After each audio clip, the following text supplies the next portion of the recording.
Their changes will kick millions of Americans off their healthcare and nutrition assistance. That means more untreated illnesses, more hungry children, more preventable deaths. This isn't just line items in the budget. $50,000 on a transgender opera in Colombia, also through the State Department. Over $7,000 for a BIPOC speaker series in Canada through the State Department. I think it's worth noting that normal, sane Americans. Ilhan Omar thought she was about to bury Republicans by calling Trump's bill authoritarian and dangerous. But then Brandon Gill stood up and started reading where taxpayer money was actually going. The second he mentioned transgender operas, queer projects overseas, and bizarre government spending, the entire hearing changed instantly. Gill didn't argue emotionally, he just kept listing spending examples that sounded unbelievable to ordinary Americans. Like and subscribe to be updated with the latest. About big, beautiful bill, I think this is a big, ugly bill. Let's call it what it is. It is the largest transfer of wealth from the poor to the rich in U.S. history. This reconciliation package proposes devastating cuts to Medicaid and SNAP. My Republican colleagues will tell you that they are just going after waste, fraud, and abuse, but let's be clear. The only way to slash this much safety net spending is by making it harder for people to survive. Their changes will kick millions of Americans off their healthcare and nutrition assistance. That means more untreated illnesses, more hungry children, more preventable deaths. This isn't just line items in the budget. There are people's lives, the sacrifice of human dignity and of life itself. And for what? So that your billionaire friends can get nearly $300,000 in tax cuts? This is not a serious budget. This is a green light for authoritarianism, for inequality to run rampant. It is a police state budget wrapped in billionaire tax cuts. Mr. Gill from Texas is recognized for 6 minutes. Thank you, Mr. Chairman. And first of all, thank you for all of your hard work. I'm thrilled about this piece of legislation as it's getting started. This reconciliation bill, I believe, will balance. It will extend the Trump tax cuts for the working class so that they don't experience the biggest tax increase in American history, and it'll grow the economy. But of course, it will also help us to implement the Trump agenda, which is to clean up the chaos and destruction that Joe Biden unleashed on our country over the past 4 years. It will help us fund the mass deportation of illegal aliens who have been murdering and raping and pillaging American citizens. It will help us unleash our fossil fuel energy sector, and it will allow us to rebuild our military. And of course, it will help us implement DOGE, which this amendment targets, among other things. As DOGE has been rolled out, I think it's been a bit curious because I found that so many of our colleagues on the other side of the aisle have not been upset about the waste, fraud, and abuse that this process has uncovered. Rather, they've been angry that the fraud has been exposed at all.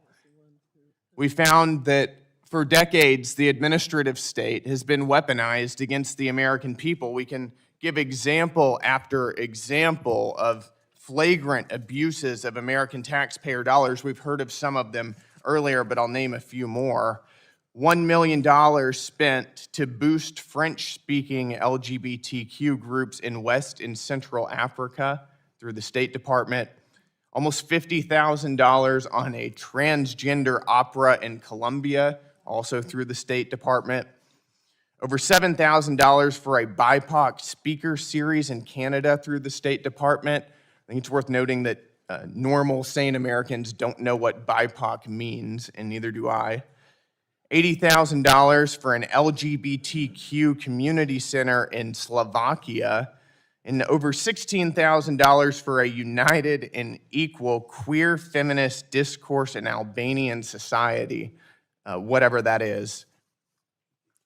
And of course, we also know that our taxpayer dollars have been going to the tune of hundreds of millions of dollars every year to fund left-wing media outlets like NPR and PBS, paying for welfare for illegal aliens, and paying for giving out payments to international organizations that are censoring and pushing for the censorship of American citizens.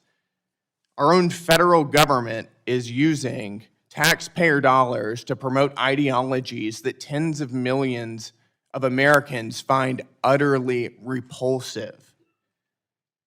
I think if the other side of the aisle has such a deep ideological opposition to this DOGE process, I challenge them to be straightforward with the American people and explain why taxpayer dollars should be funding queer feminist discourse in Albanian society or drag shows in Ecuador.